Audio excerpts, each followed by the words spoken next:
Hi, I'm Vinnie Moore, and welcome to my Hot Licks video. Before we get started today, let's tune up. Okay, I'm in tune with a meter right to A440, so if you have a meter at home, you might want to tune to that. If not, I'll give you the notes right here. Here's a high E.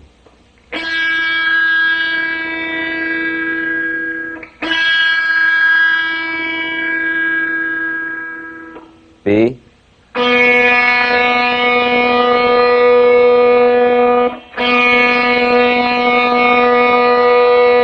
G.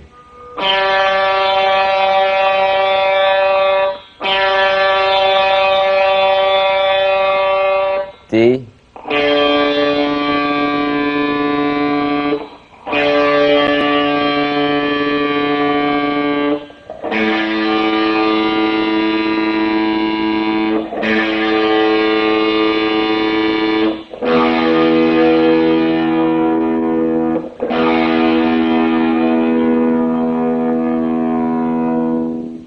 Okay, let's move on here. The first thing I want to get started with is some basic information that's going to be essential to move on to what I'm going to cover later. Many of you might already know this. If so, you can use it as, maybe a warm-up exercise. For those of you who don't, we're going to proceed here with some basic theory.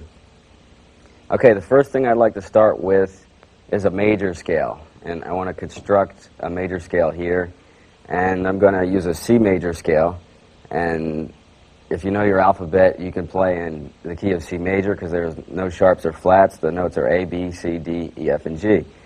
So I'm going to start a C scale here on the 8th fret, 6th string with a C note. And we'll play it through in 2 octaves to the high C.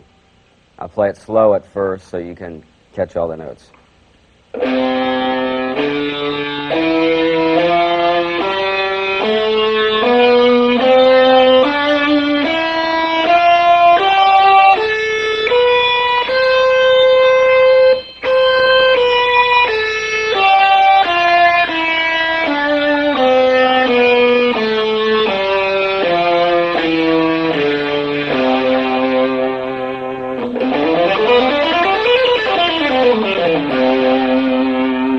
Okay, there's your basic C major scale.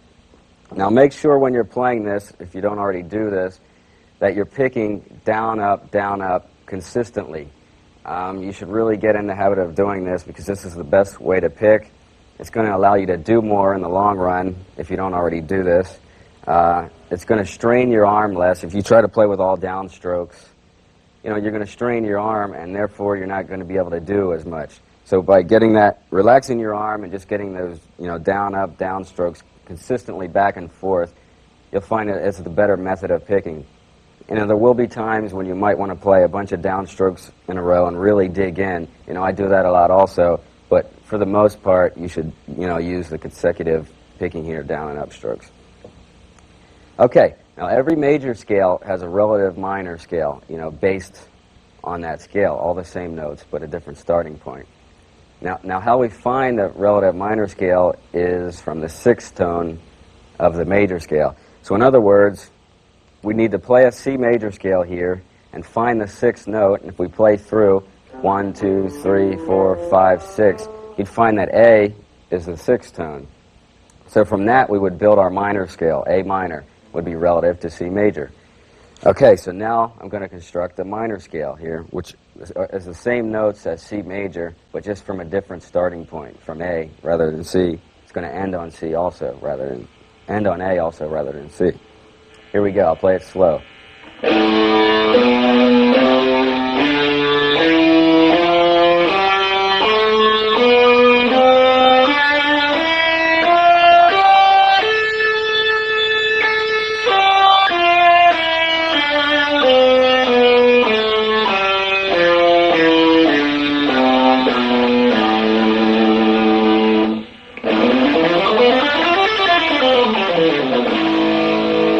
Okay, so there's your relative minor scale to C major.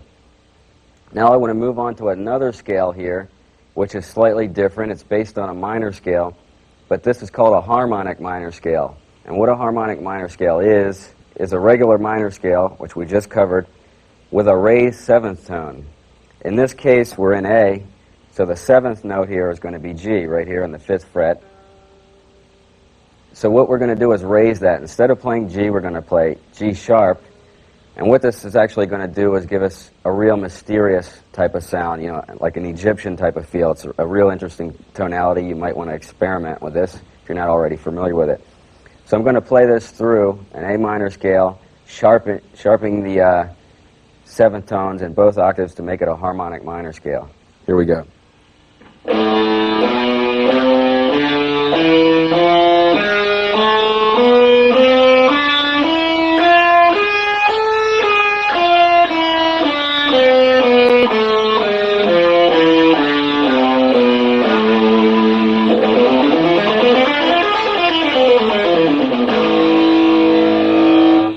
Okay, if you notice, this is kind of real mysterious and Egyptian-like sound. You know, it's kind of a popular thing to do nowadays. You can experiment with it and get a certain tonality that's really cool that I like to use a lot. I'll try to give you an example here.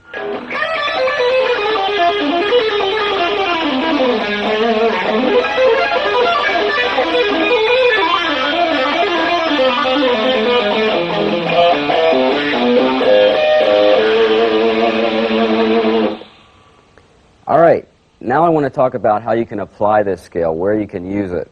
You may try this with some of your chord structures over some of your solos and your songs, and you may find that it really doesn't, you know, sound right, it doesn't fit in. So you may be wondering, you know, how do I use this scale? It sounds weird.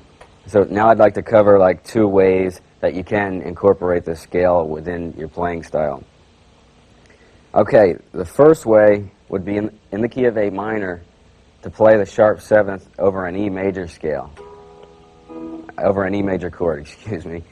Okay, now let's look at a chord scale in the key of A minor, and you'll find that the chords in that key are C major,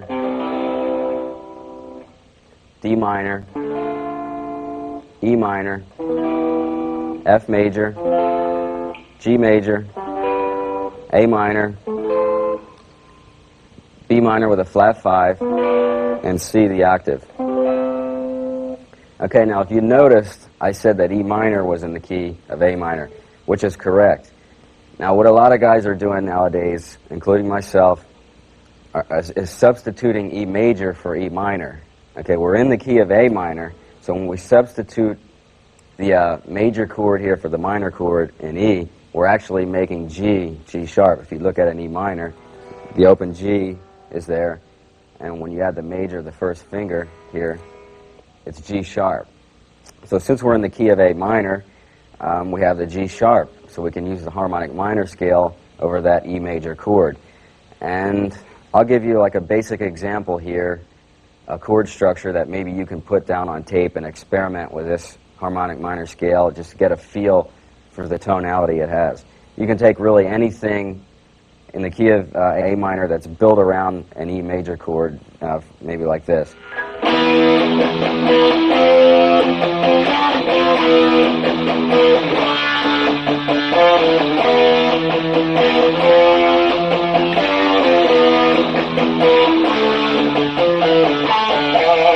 Okay, and you could just play something basic like that, you know, based on E major, and, you know, put it on tape, the rhythm track, playing it over and over as many times as you feel like, and then sit down and practice the harmonic minor scale over this chord structure, and you'll really get a feel for the tonality of this scale. You'll find that it's real mysterious, and it has an Egyptian feel. You know, personally, I really like this, and I like to incorporate it into my playing a lot because, you know, I favor this sound. So experiment with that. Okay, the second way that we could use the harmonic minor thing here with a sharp 7 is to use the G sharp as a passing tone in the bass of a chord. Let me give you an example. Okay, so we're in the key of A minor. Let's take a walk up, you know, from maybe F to G sharp to A, like this.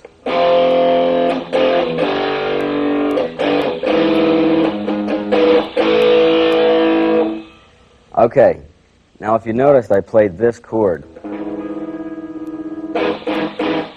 Now what this chord actually is here is an E major again. If you look at this form right here, it's a, you know, basic E major chord, and I'm adding the G sharp here with my first finger in the bass, which is the sharp seventh. This is a passing tone. It sounds a little dirty because my amp said dirty, but you'd have to play this kind of clean for it to sound good, but this is basically the chord. Okay, the G sharp here is a passing tone. You couldn't land on this because it would sound real unresolved. It's just a chord that leads to another chord, like, this might lead to A. And, the pattern would resolve on A. It'll never resolve on the G sharp. It's a passing tone. But anyway, this is your second way to use a harmonic minor scale. Okay, we talked about this walk up here. We're in the key of A minor. Over the F major chord, you're playing in A minor. Over the G major chord, you're playing in A minor. Now when you get to the passing chord here with a G sharp, you can play the harmonic minor scale just over that chord because it has the sharp seventh tone in there. And then when you get to the A minor, you're back in A pure minor again. And this is a really interesting thing to do. I like to do it a lot. You're basically changing, from A minor to A harmonic minor for just one instant, one chord. And it can really make things interesting. I really like to use this in my ideas. And you should also experiment with this because, you'll be less limited here, and it's just a good idea to use a certain tonality just for one chord and then, move on to a different tonality. I think you'll find it pretty interesting. Okay, so now I want to get into some scale exercises here with a basic C major scale, that we covered, in the beginning of the video. And this exercise is called a seconds exercise. I'll play this slow first, so you can see what I'm doing, and then I'll play it a little faster. Okay, here we go.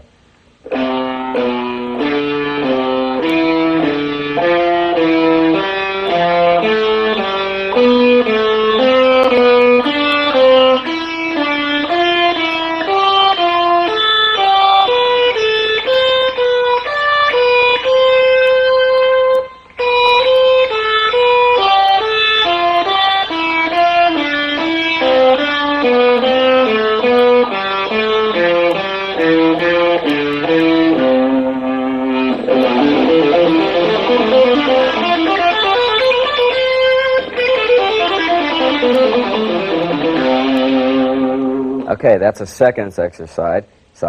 Now let's move on to what is called a thirds exercise here, based on the same scale, slightly different pattern. I'll play it slow for you at first.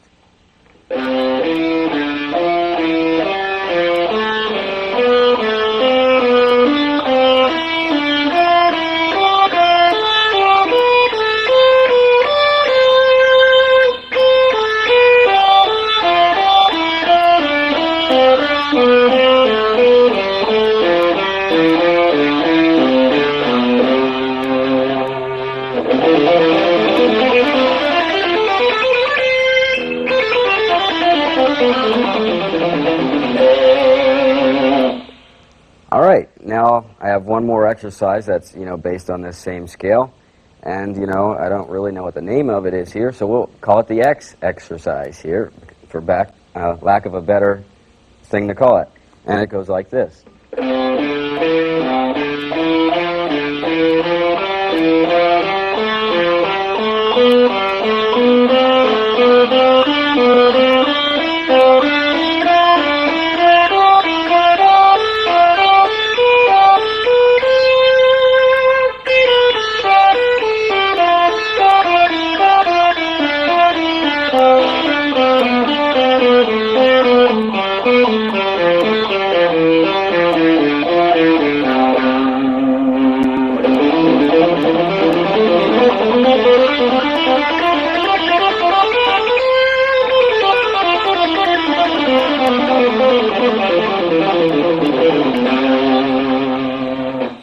All right, there you have 3 exercises. Now, this may help your picking. Again, concentrate with these. Make sure you're playing down, up strokes always, consistently, back and forth. Get that motion in your hand going back and forth and try to keep your arm relaxed. Okay, learn these scales, exercises. You can use it as a picking exercise, but also, once you learn it, don't forget about it. Learn it and then use it in your playing. These are for, getting ideas for your leads to incorporate this in your lead playing. You might want to take patterns from these exercises and incorporate that into your style, just, little phrases here and there. So don't forget these, when you learn them and then apply them in your solos. You can pick all kinds of ideas out from these. I'm sure you heard ideas like, just based on one of those exercises. There's all kinds of things in there that you can find and use as, a vehicle to create, new licks, new picking patterns. So really experiment with this stuff, and try to squeeze everything you can out of it. Okay, so now I want to move on to a different section here, and I'd like to call this pivoting notes. Now, what I mean by this is a phrase of notes, a line that consistently, comes back to one note within that phrase. So you're playing a group of notes, but you're always coming back to that one note every other note.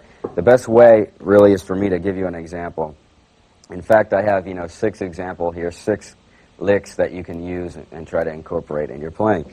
So they're all going to be in the key of A minor, and I'm going to start here on the 12th fret with an A minor lick. I'll play it fast first so you can see, what it's all about, and then I'll slow it down so you can pick it up.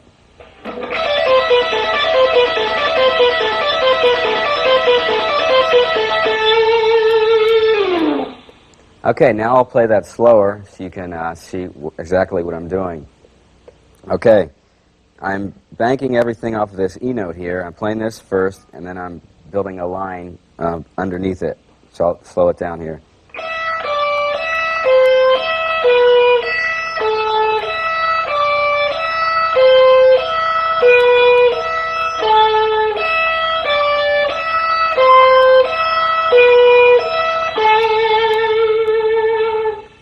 All right, this is what I'm calling here, pivoting off of notes. Here, in this case, we're pivoting off of an E note. Now, I'm real big on, trying to squeeze everything I can out of an idea. So, okay, take this example, and experiment with it. Move it around and play it in different positions and try to, just get, the most you can out of this lick. I'm going to give you an example here by moving it to every position here in the key of A minor. And you can experiment with this also. It's based on the same idea here, and I'm just moving it to different positions.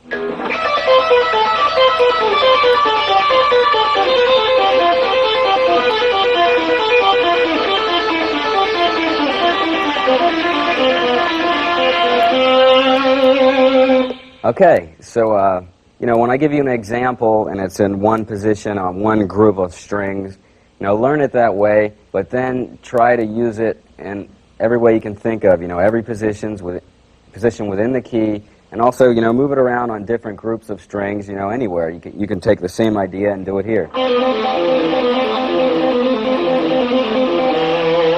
So, learn that and try to get, the most you can out of it.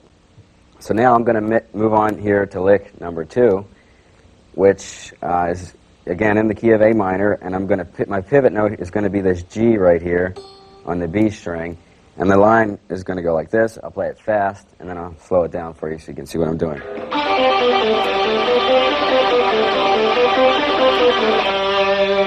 Okay, here it is slow.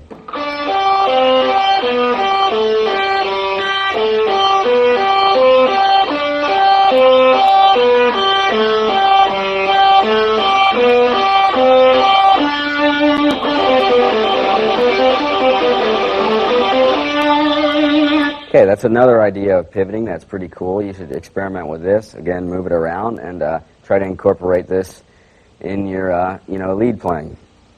Okay, now if you noticed, so far the 2 ideas I gave you, we were pivoting off of one note. Now I'd like to talk about pivoting off of more than one note, a group of notes here. And I'm going to give you an example where I'm pivoting off of G, E, and G here. And I'll play the lick fast and again slow it down.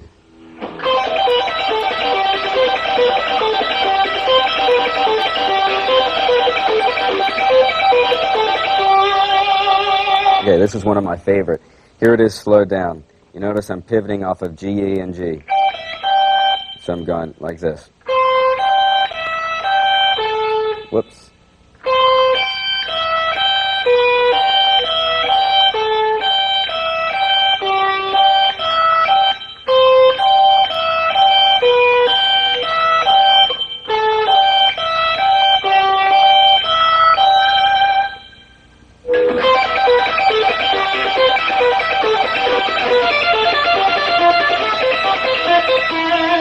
Okay, learn this and then again move it around to different positions and get the most out of it that you can. Okay, so far every example I've given you, if you notice, the notes that followed the pivot note were always underneath. They were always lower in pitch than the pivot note. Now I want to give you some ideas here where it's the other way around. The notes are higher than the note you're pivoting off of. So I'm going to pivot off of this E note here on the B string, and the notes are going to be higher than that, and the line's going to be this.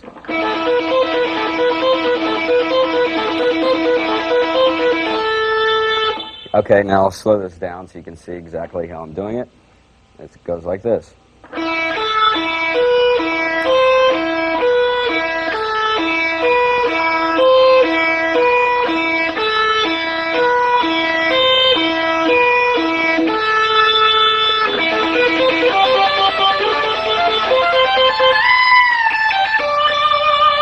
Okay, this is a really neat lick here. I use this on one of my songs on the Mind's Eye album called Life Force, and I'll play that for you just to give you an example of how you can, maybe use this stuff in your solos, and then I'll again slow it down to show you exactly what I'm doing. Okay.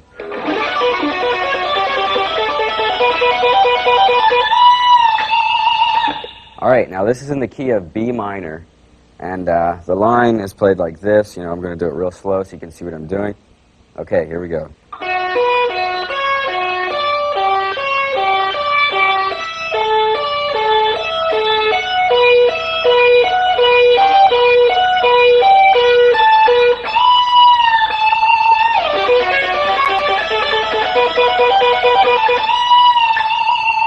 That's just an example of, how you might apply this to your playing, This stuff is used a lot in classical music, a lot by classical violinists. That's where I was kind of influenced to do this stuff.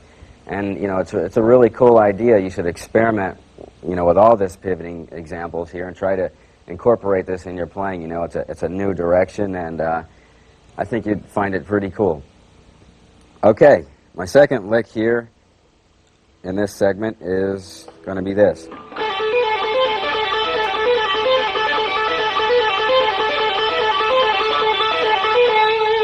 Okay, now here it is slowed down. If you notice, I'm pivoting off of A, G, A.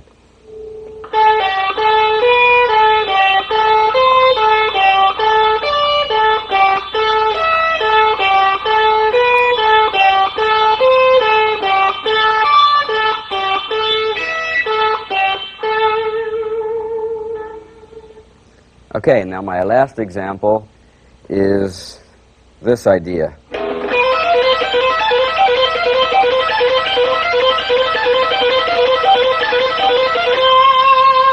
Here it is slow, pivoting off of B, C, and E.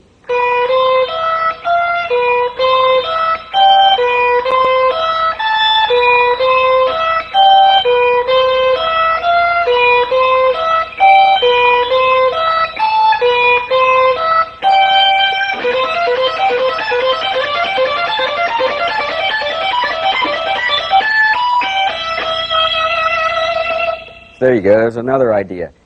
Okay, also, you can use this pivoting stuff, maybe if you're into hammer-ons with your right hand on the neck, you can incorporate this in this way. So I have an example here for that.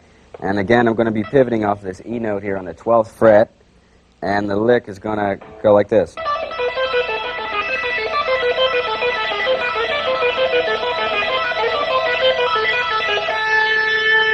Okay, here it is slowed down. If you notice, every other note is just this E here, and I'm just going like this.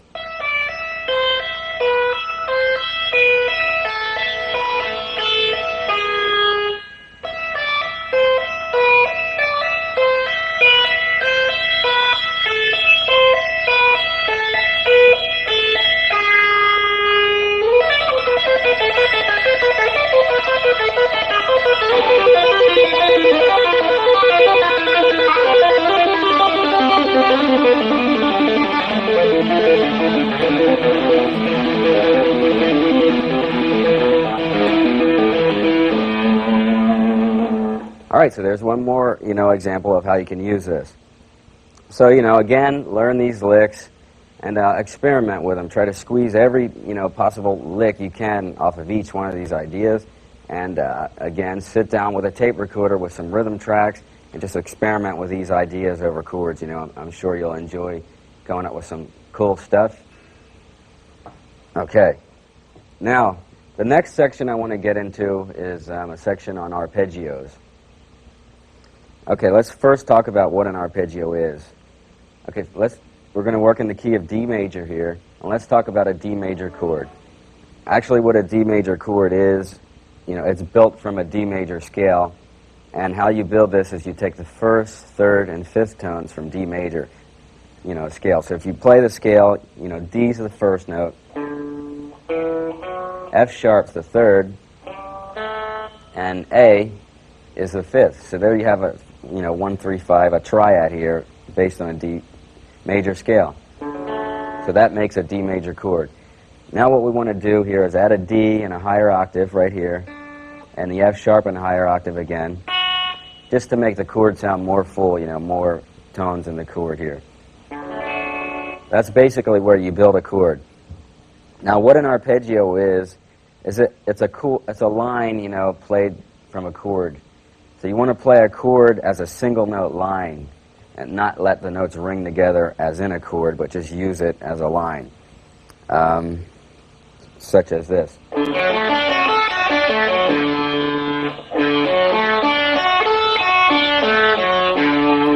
Now all I'm doing there is playing first, third, and fifth in one octave, and then the first, third, and fifth again in the second octave. And then I'm coming back, down the arpeggio scale. So now the next thing you want to do here, once you learn this position, is you want to build an arpeggio off of every chord in the key of D major. So let's first look at the chords that are in key in D major. You'll notice that D major, E minor, F sharp minor, G major, A major, B minor, C sharp minor with a flat 5, and D the octave again. There you have a chord scale. So now, if you're not, too sure about how to do this, take a piece of paper and just write these chords out that I just gave you, the correct chords, and then all you need to do is find the first tone, the third tone, and the fifth tone of each chord, and you can build an arpeggio, like that off of each chord. So you'll need to do that in every position, and it's going to sound like this.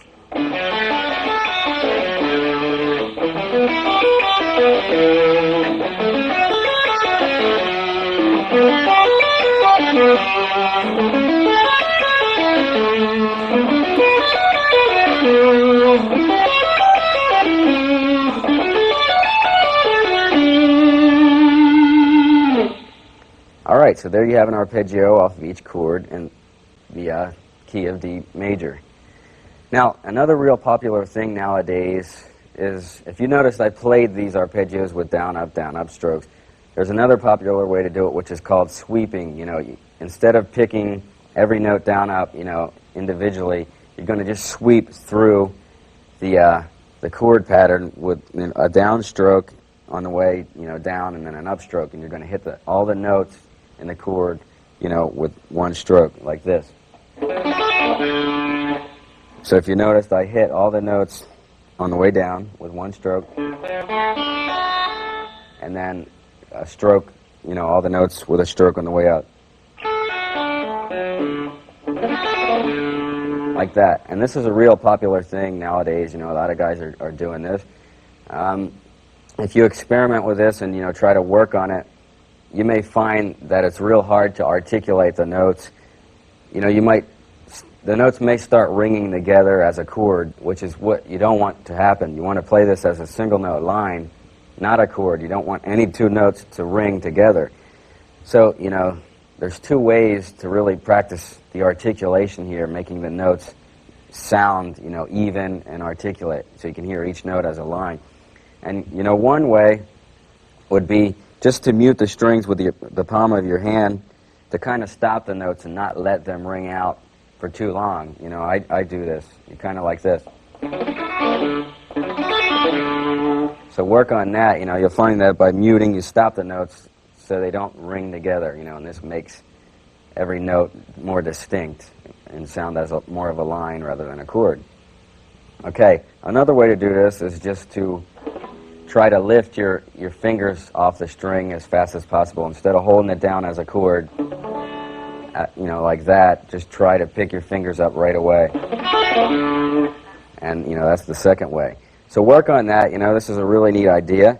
Play it in that first position and, try it in every position and really work on every arpeggio in the entire scale. And try to incorporate this in your playing. All right, now I have an idea here, a little exercise I put together with arpeggios. And what this actually is I'm building a 3-note or a triplet pattern on each note of the arpeggio. So we get this type of figure.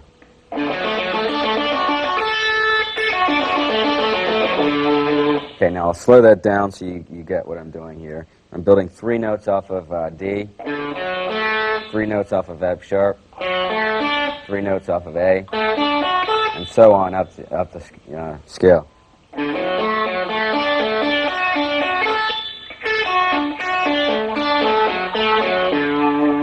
Now, once you've learned this, you want to do this again in every position.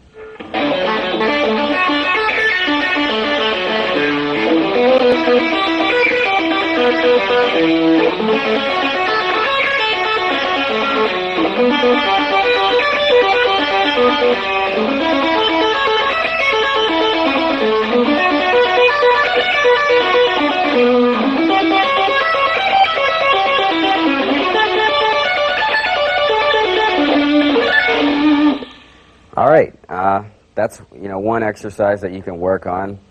Again, the arpeggios, I moved it all the way up the neck in every position. It's again the same thing, the same chords in the D major scale that we talked about earlier. So you're just going to move this pattern to every position again and work on that idea. All right, now my next example here is based on the same idea. Okay, what we did, with this idea is we ascended at one position, and then we descend it in the same position. Okay, my next idea is to ascend in one position and then move up to the next, arpeggio and descend in that position. So you get this idea.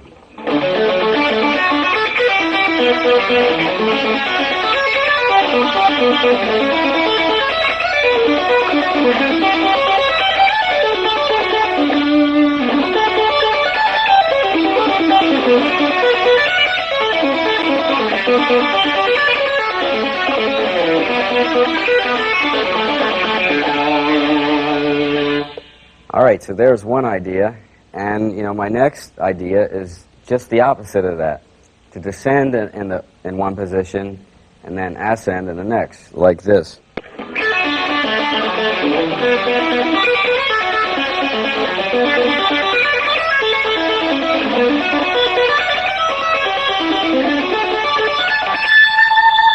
Okay, now there's that idea, and again, you want to take it from there and move it all the way back.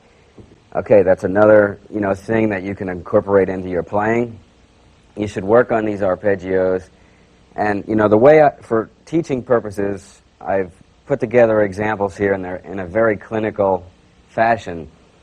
So, learn how to play them by these examples, but then when you go to apply them in your solos, don't play them straight through, like very clinical, like the examples. Try to just use them as a vehicle, a tool to express yourself. Just as a scale, when you play a scale, when you're improvising, you don't play a scale straight through. You just use the scale as a tool to play, a solo, to express yourself. You're just going to, take various ideas from the scale. You're not going to play it all the way through and then all the way back through. So do the same thing, once you learn the arpeggios. Just try to incorporate, different parts of those different bits into your playing.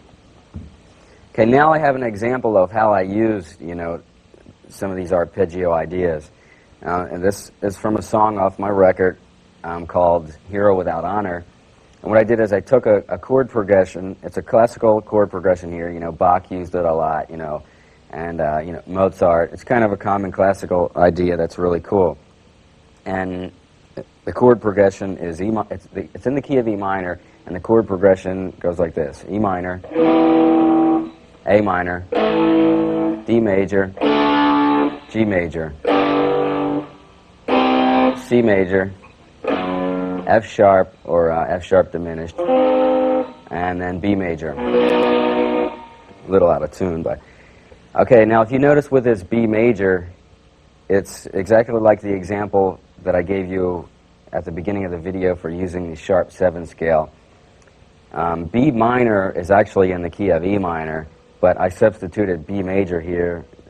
I made D sharp, which is the sharp 7th here in the key of E minor, and so that would allow me to play a sharp 7th in the line I played over that chord. Okay, so now I'm going to analyze how I structured arpeggios over the chords. The first chord was E minor, and what I did is I took a high arpeggio here, starting with this note here, and I built it like this.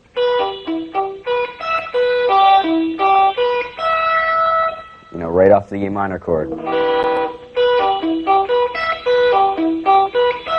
And then the next chord is A, so I built an A minor arpeggio here that went like this. And if you notice, that ends with A. And then the next chord is D, so I built this arpeggio over it.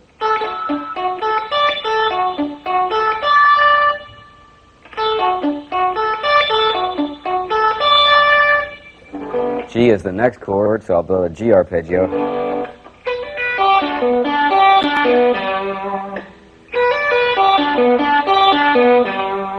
Next chord is C. I'll build another arpeggio off of that.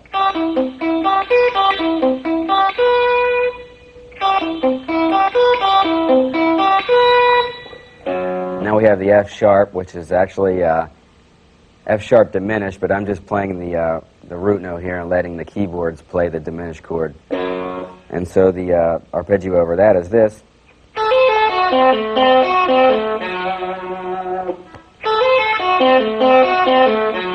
Ends right on the F sharp. And then over the B, I just played a line. Okay, so now I'll give you speed it up and give you an idea of how it goes.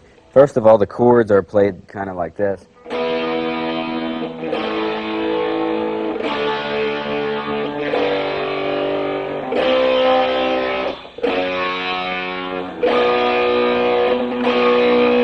Okay, now the arpeggio actually goes like this.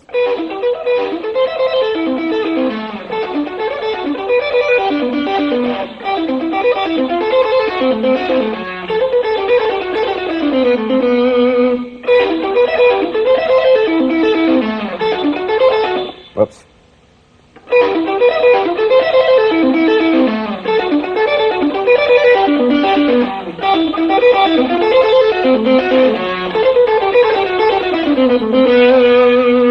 All right, so there's an example, you know, how I structure some arpeggios over chords in one of my songs. Again, you know, learn these ideas and, you know, experiment with it and try to come up with some cool ideas, you know, and hopefully you'll come up with all kinds of cool stuff, and then when your record comes out, I can learn some of your ideas and incorporate that in my stuff. Okay, I want to move on now to some picking exercises. You know, I often get questions about how I developed my picking, how I developed, you know, articulation and speed and stuff like that. And, you know, how I did do that was by doing exercises, you know. And what I actually did was I took some basic exercises that I was taught, you know, that most of you have seen, and I added some of my own ideas to these exercises. And I kind of clumped them together into like a 30-minute workout is what I call it. And I used to run through this every day. And the philosophy here is, you know, that you're playing 30 minutes straight, picking down, up, and up, consistently, you know, so you're really working your arm.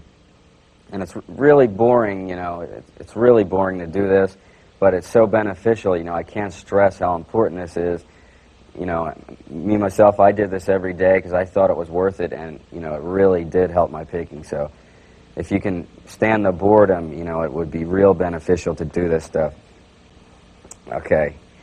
Now, you've probably seen a lot of these exercises. They're the basic chromatic type of, things here. And also I have some of my own things that I added to these. And with a normal picking exercise, though, you're normally taught, an exercise, and you play it through for 1 week, if you're taking lessons, and then you go back for another lesson and you learn another one, you play that one for the next week.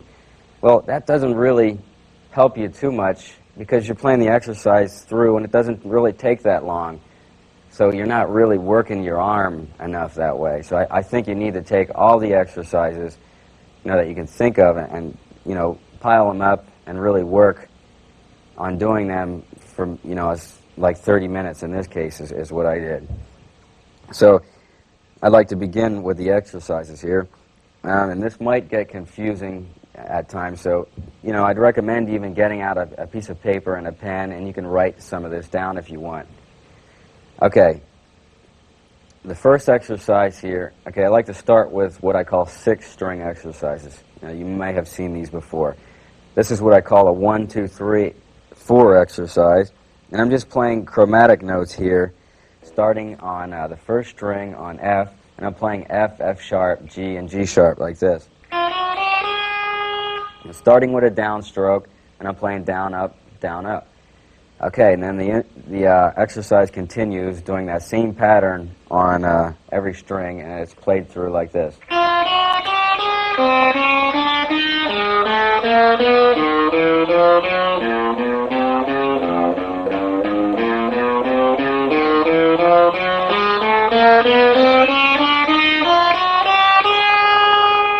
Okay, there's nothing musical about this. It's definitely a technical, physical exercise workout. So, that's why it's so boring. But again, I'd recommend doing this. Okay, so now when you've completed that, you've completed the pattern in one position. Now what you want to do is move this up in half steps and do it in every position on the neck until your first finger is up to the 12th fret. Now I'll give you an example here of what I mean.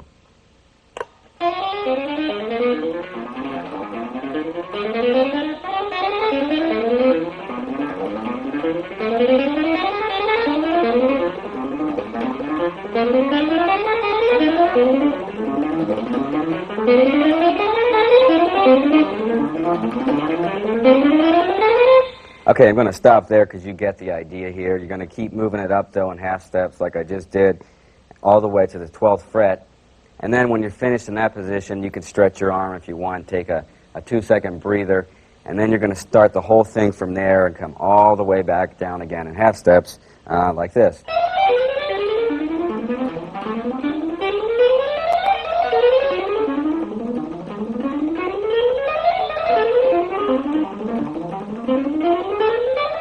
Okay, you get the idea, all the way back down to the first fret, and then you've completed exercise number 1, which was what I call 1, 2, 3, 4. Okay, boring yet? Okay, this is just the beginning, so hold on. All right, the next exercise is exactly that, example backwards. Instead of playing 1, 2, 3, 4, you're going to play 4, 3, 2, 1 like this.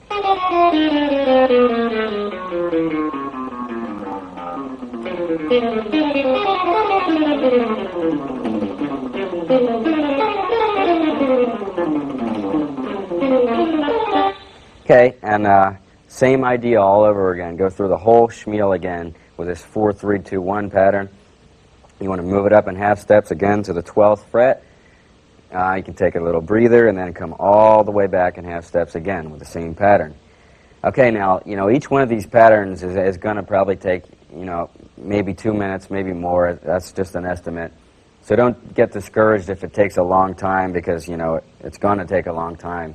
That's what it's all about. And also don't wimp out here and skip things like I am. I'm just doing that to save time here. Okay, the third exercise is what I call a 1, 2, 3 exercise, and it would be played like this.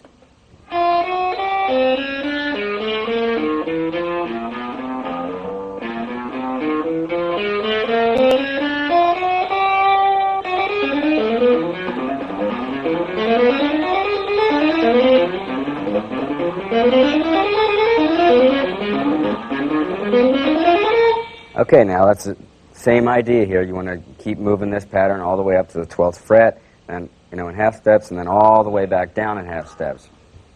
Okay, now our next idea is, you guessed it, that backwards, 3, 2, 1.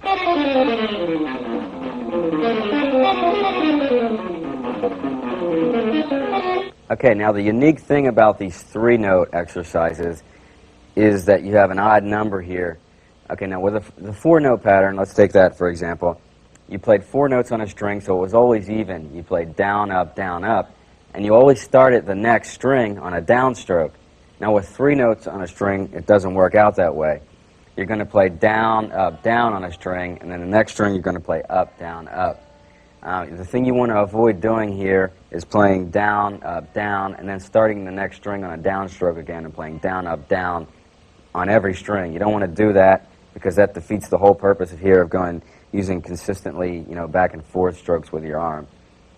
So you want to play down, then start the next string on an upstroke, up, start the next string on a downstroke, down, and you'll find that you're going to start every other string on an upstroke, every other string on a downstroke. So don't cheat and play 2 downstrokes in a row.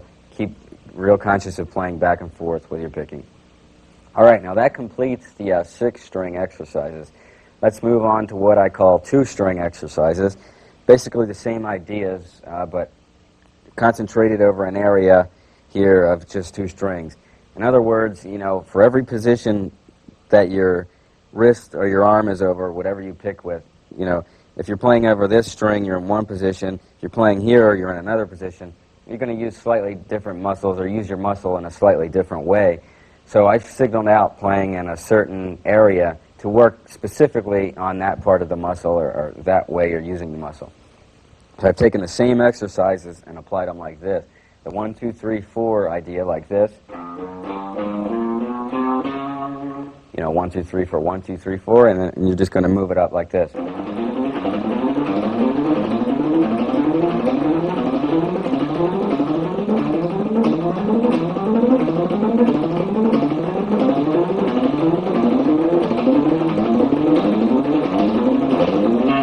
Okay, now you completed one cycle of the exercise. Now you want to move that same thing to the next 2 strings, the A and the D. Go through the whole thing going up in half steps all the way back. And then you want to move to the next 2 strings, D and G, do the same thing. All the way up in half steps all the way back. Okay, move to the next 2 strings, same thing. Next 2 strings, B and E, same thing. And then you want to come back. Use these 2 strings here, the G and the B, and do the same thing. Use the D and the G, do the same thing, all the way up, all the way back. Next 2 strings, and then finally the last 2 strings, you're back to where you started. Now don't cheat on this, make sure you play everything here. Just because I'm skipping, you shouldn't. Okay, now the next idea is that same thing but backwards. Instead of 1, 2, 3, 4, 4, 3, 2, 1.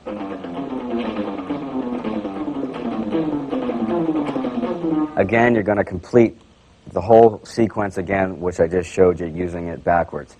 So that's part 2. That's the 4, 3, 2, 1. Okay, now you're going to use 3-note pattern. It's going to be 1, 2, 3, and you're going to do the same thing.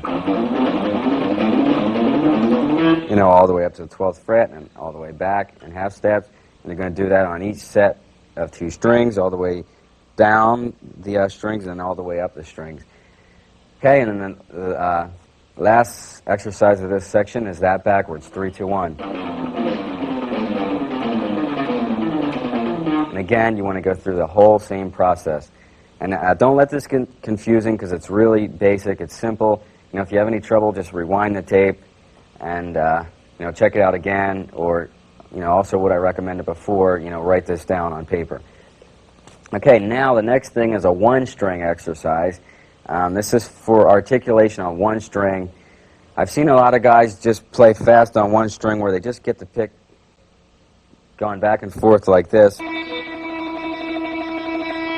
And they kind of lose the articulation. Their left hand is not in sync with their right hand, so they're not hitting a note with their left hand as they are with their right hand. Exactly, the timing's off. They're not in sync. So this next exercise is this.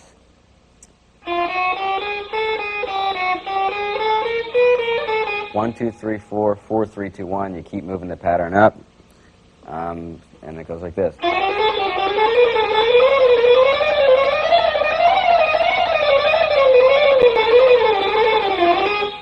Now you want to do that same thing on every string. You know, you want to do it on the B string and then the G string, move to every string, and then come all the way back down again until you're back where you started.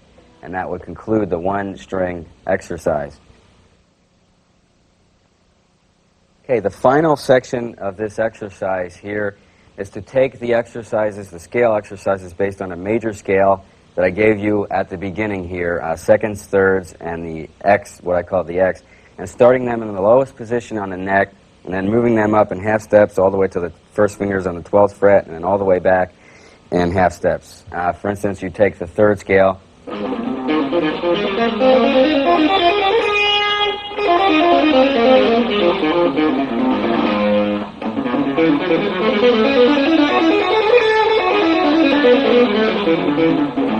Okay, that would conclude the final segment here of the picking exercises. So try to do this, you know, every day as much as, or every other day as much as you can, and I guarantee you'll find this real beneficial. Even though it's really boring, it's going to definitely help your picking, you know, greatly. So, you know, I did this every day, and other players that pick great, like Steve Morse, I read where he also did the same thing. And what better example could I give? Because that guy's just one of the greatest pickers around. So, you know, try to incorporate this into your practice routine, and it'll greatly help you. All right, that pretty much concludes the video here. Thanks for tuning in. I hope you've, you know, gotten, you know, a lot of things out of this that you can apply to your playing. And, you know, I hope you can use this stuff as a vehicle to come up with some of your own ideas and, you know, incorporate this in your lead playing, your improvisation. Thanks a lot, and see you around.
Thank you.